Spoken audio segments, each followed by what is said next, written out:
Thank you very much for making a date with me today on the marketplace. Welcome back. The government says it is considering a compensation package for traders whose goods were locked up at the Nigerian-Benin border due to closure by Nigerian authorities last year. The border shutdown in September was meant to check the smuggling of cheap goods as well as arms into the West African country. Unfortunately, many Ghanaian traders were left stranded and were frustrated because they were unable to transport their goods across the various places, resulting in heavy losses. Deputy Minister for Foreign Affairs and Regional Integration, Charles Uredu, says government acknowledges the damage and is taking appropriate measures to provide relief for affected traders. He spoke to Prince Appiah.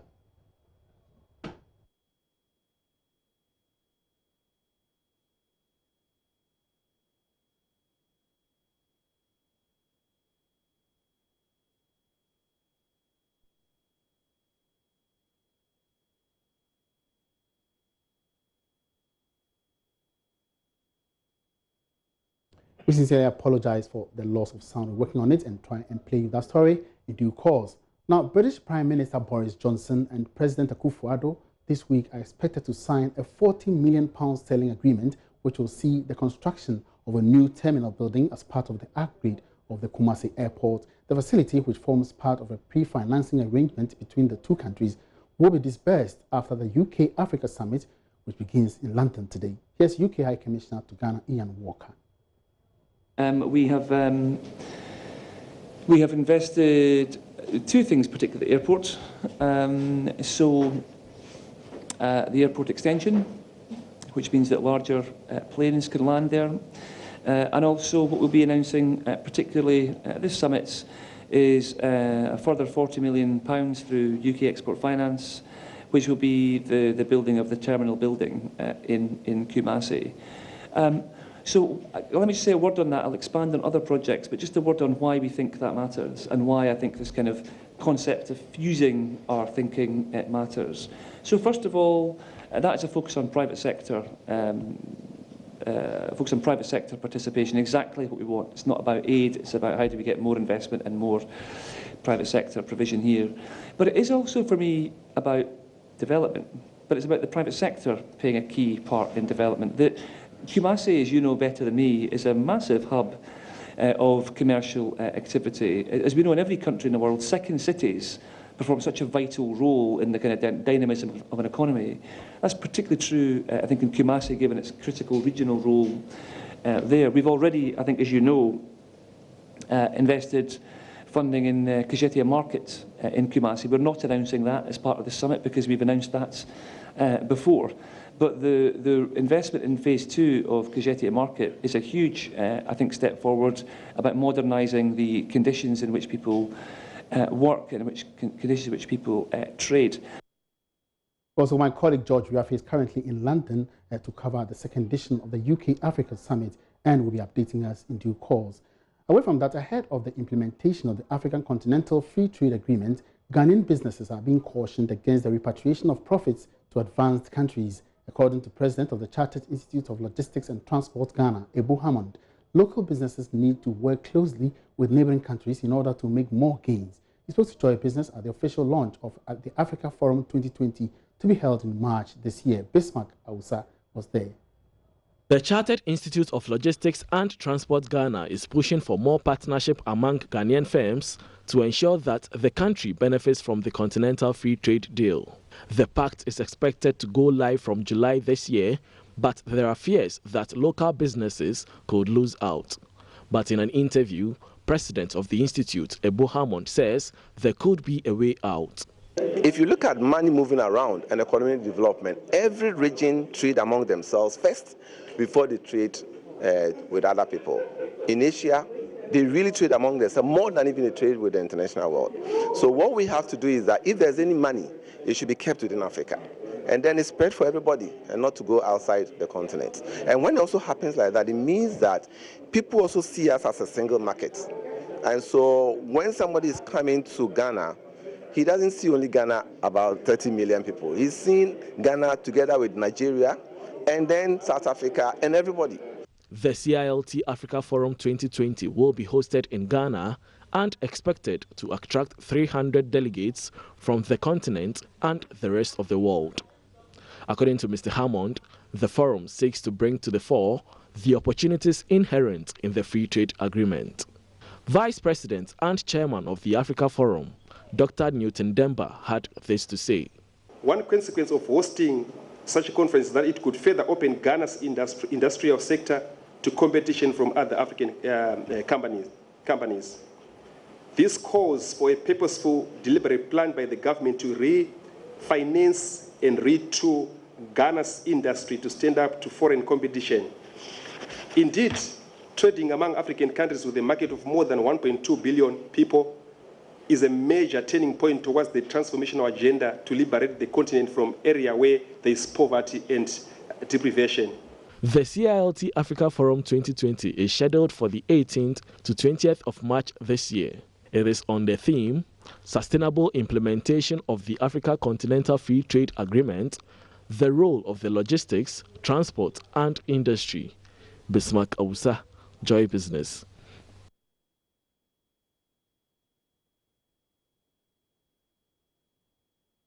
Let's turn our attention now to one of our top stories, and several economic and financial experts have criticized government for setting up a forest committee to investigate the cedi's depreciation. Some say it is a duplication of the central bank's constitutional mandate. Last week, the Finance Ministry constituted an emergency FX development committee to offer solutions to the fall of the cedi against some major trading currencies. Even though the cedi had appreciated marginally in the month of January, there are concerns it may plunge again, especially as the country nears the elections. Let's recap the launch of the committee last week. Government has instituted an FX development committee as part of crucial efforts to regulate the supply and demand of forex in the country. This follows an order from the President to the Finance Minister to investigate the structural causes for the depreciation of the cedi and to propose measures to address the situation. Addressing the media upon the constitution of the committee, Deputy Finance Minister Charles Eduboahen explained that the move further complements efforts by government to stabilize the cedi. Foreign exchange volatility remains a major concern for government as it impacts real output growth and also increases price inflation. As has empirically been established, the seasonal fall in the value of the cedi can be explained by external headwinds and cyclical domestic demand for forex by corporates and individuals for trade settlements in recent times, increased demand by the energy sector actors as well. The other factor exacerbating the situation relates to currency market speculation. Given the debilitating impact of the cedi depreciation on the Ghanaian economy, the government has established a Foreign Exchange Developments Committee to offer policy alternatives to address this challenge. Head of Payment Systems at the Bank of Ghana, Dr. Seto Mediku, further expressed the central bank's move to automate payment systems to stabilize the cedi. Our regional initiatives also, we have also initiated actions, for example, the Pan-Africa Payment and Settlement System, PASS, led by Afrexim Bank, to ensure an efficient payment system. Meanwhile, President of the Ghana Union of Traders Association, GUTA, Dr. Joseph Obeng, lamented the disconnect regarding Ghana's export earnings as well as import expenditure. He is confident the committee will go a long way to deal with this issue. We are not satisfied the fact that we bring in so many containers, offload them, and when they are leaving the shores of Ghana, they are virtually empty, going back. We want to find a solution to fill them by also exporting. Highlighting the importance of the agric sector in stabilizing the currency, the Agric Minister, Dr. Efria Kotose, expressed moves to double the production of major cash crops in the country, as well as boost rice and poultry production, which constitutes close to $2 billion on a yearly basis. What is the role of agriculture in this? It has a lot to do to correct the imbalance. First of all, in terms of import substitution, that we spend over $1 billion importing rice into this country, that we spend over $200 million a year to import chicken, And these are items that we can produce and produce efficiently. The city has in the past few days rebounded strongly as the finance minister attributed the recent depreciation of the Ghana cedi to speculation of the currency, among others. So far, some financial experts have advised that it is more appropriate to use financial and other monetary instruments to combat rapid depreciation of the cedi, rather than to resort to rigid control measures that have the effect of weakening public confidence in the financial and exchange rate system. All right, so that was what has happened exactly last week when that FX committee was established by government. Well, Professor John Gachi, an economist, is of the view that the setting up of this particular committee constitutes usurping the Bank of Ghana's mandate, constitutional mandate. According to him, the management of the depreciation of the local currency is the constitutional mandate of the central bank. He said the BOG is mandated to promote and maintain stability of the currency in the interest of economic management and the progress of Ghana. John Gachi joins us on the line for some more clarity on this particular development. Good afternoon, sir. Welcome to the marketplace. Thank you. All right, now, so you are saying that this constitutes usurping the Bank of Ghana's, mandate. What can you explain further about this? Well, that's very clear. I think the excerpt you put across first before calling me, you heard the rep from Bank of Ghana. Almost all the things that have been captured as the term of reference for the committee were the things that they were announcing that they were doing as part of their mandate as enshrined in Article 183 of the 1992 Constitution, in which they are the sole institution that will ensure the promotion and management of currency in Ghana, and that is what they have been doing all this while. What we have sought to do by establishing this committee, especially chaired by the finance minister, and if you also look at it, majority of the people are coming outside the Bank of Ghana, clearly indicates to people who want to be critical that you are indicating to the public that the central bank has failed, when in reality the central bank has not failed. What we have not been able to do in the past is that we've not been able to coordinate our sectoral activities very well to align with the policy direction of the Bank of Ghana. I'm saying this because when you listen to the Agri Minister, he was talking about importation of rice to the tune of about 1 billion Ghana cedis, importation of sugar, importation of poultry products into the country. These are issues that policy implementation should have addressed if we are mindful of the policy implementation guidelines and the directives that the Bank of Ghana has been giving in almost all the reports that it issued, its participation in cabinet in providing guidelines about currency management and revealing things that they have found out from their research to economic management team, etc. So for you to come all of a sudden to form a committee, that is not supposed to be your committee. I believe people will read meaning to it in the market, and that is not the best.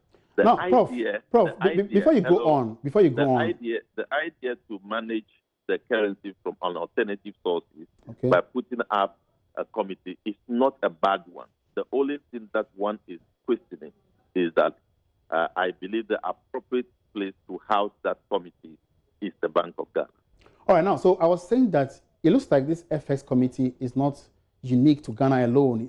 In other African countries, they have this FX committee set up to actually control the depreciation of the local currency. Is this any different from these countries? Yes, it could be in any other country, but I don't know the laws of those countries. The laws of our country says that currency management and related matters is the mandate given to the Bank of Ghana. That's what we know in Ghana. So it can be replicated or we can be copying it from any part of the world. We don't know what their law says. All right, so what if the Bank of Ghana actually shirks that responsibility to this committee to do it on its behalf? If you can ask the question again. I was saying that what if the Bank of Ghana actually shirks that responsibility, even though it is constitutionally mandated, if it gives that authority to the Forex Committee, is it anything different? It doesn't have any room to give that constitutional mandate to the committee you're talking about, unless Bank of Ghana decided to be at the forefront and form that committee. So for me, the best thing should have been that the Bank of Ghana should be at the forefront to form this committee to do the same work that we've been told they are going to do, and that would have been perfect. So what if at the end of it all, this committee is able to actually profess solutions that controls or limits the rate of depreciation of the local currency? What you are trying to say is that, for example, if we wake up one day to hear that, for example, local government ministry has decided that to be at the forefront to form a committee to provide a roadmap for registration of voters to come out to a new voter register, and that we allow it to happen and become a perfect, and that is a good idea. We cannot continue to do that. The institution that is mandated to do it must do its work. If there is any complementary effort, the complementary effort must be done within the requirements of the law. I think that is what is appropriate. All right, so as it is, what is the way forward? Well, I cannot say anything. We are only analyzing, saying that this is what our laws say.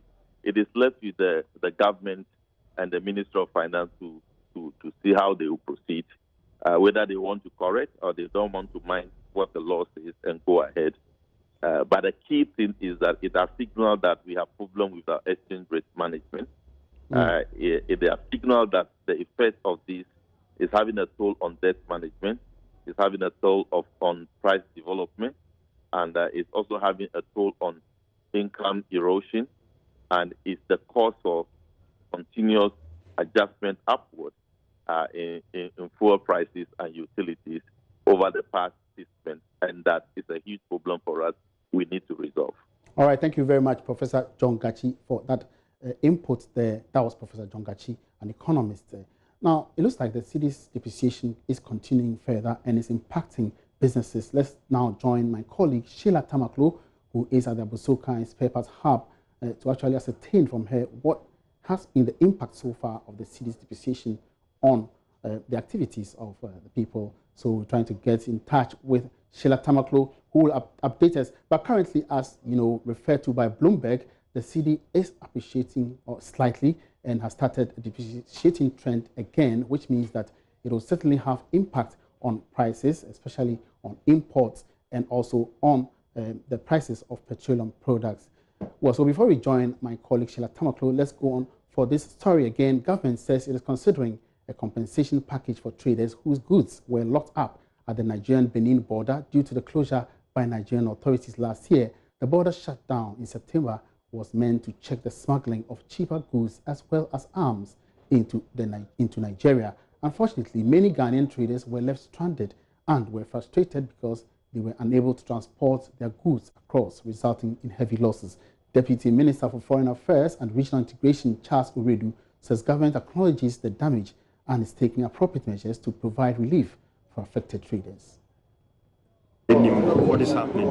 Time I cry, you can't call on a movie. You can't catch no movie any idea. The Momuska Kakamo to you and the Bika Crom the Benda. It's a Nyama, Minister of Foreign Affairs and Minister of Trade. Yes, now Moebia or Muhiano, they are born. Because I say to me, compensate you more for some of these losses here. Government is aware of what happened. When we visited for the first time, we gave the traders some pocket money. Some of the goods have gone bad because they have been there for several months. We need to compensate those who made these losses. It is something the Ministry of Foreign Affairs and Trade Ministry are considering.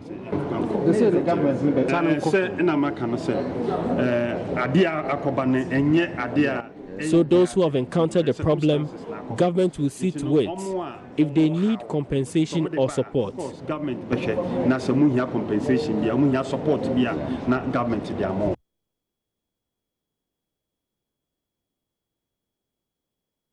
Meanwhile, leaders of the Ghana Union of Traders Association, GUTA, is also welcoming the idea by government. And that is the right thing to consider, taking the fact that when your goods are locked up, you have perishable goods and other stuff which have expiring periods. And for that matter, when these things go bad, the government need to come to those who are affected and then give them compensation to defray their cost. So I think it's a good thing to consider And I know government, as they have proposed, they will toe the line and they make sure these affected traders who have lost so much capital, being the fact that their goods have locked up for the simple reason that these were member country of ECOWAS did not give prior notice for their border closure, have to suffer at the blunt of this very thing that they've done. So if the government has come to say or come to engage traders who are very much affected, then I think it's a right thing in the right order. In the way forward, if a member state want to embark on that very thing, they should give a prior notice to the member states so that they will be able to organize themselves and see the way that they will go about their normal business. Because you don't tell me that, or you don't allow me to come to your place, pay off or buy goods that I have to bring back, then I get locked up behind the border. So I think member states should put things in order to make other member countries be aware that this is the time that we want to close our border, so that traders will not, traders will not fall into this very problem. Well, let's now get to Sheila Tamaklo, who is at the Abosokan Spare Parts Hub to ascertain the impact of the cedi's depreciation so far. Sheila.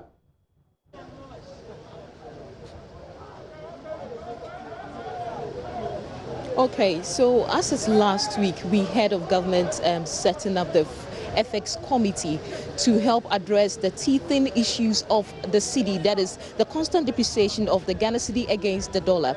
So as we had also, as of last year, Bloomberg had a report which indicated that the cedi had experienced about 13% depreciation against the dollar and was headed for one of its worst depreciation over the years. So we are currently at Abosokan, where most of the people here deal in the currency. That is, they use it to import a lot of spare parts.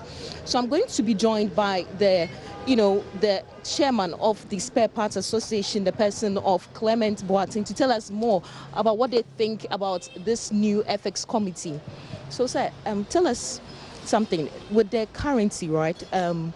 After last year, we had it had declined about 13%. How has this affected business for you? Yeah, thank you very much for having me. You know, spare parts is a commodity which is not produced in Ghana here, and definitely we use FX,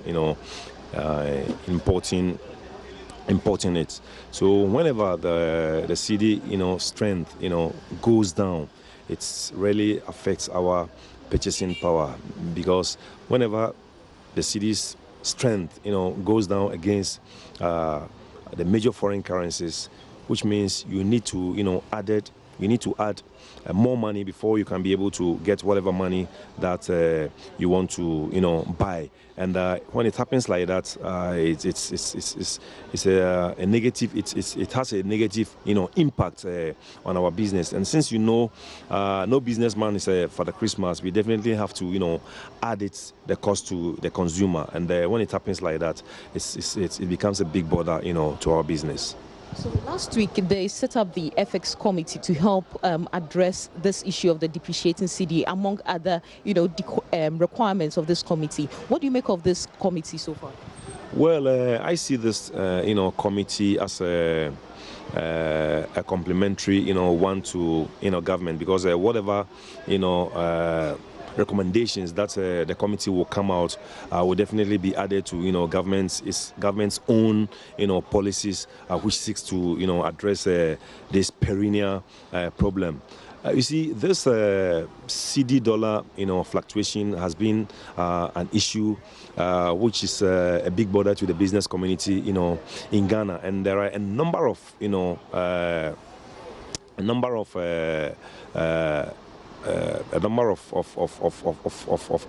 which goes to affect this cedi dollar fluctuation. It's about time government takes its attention to these issues. Notable ones are the issue of dollarization.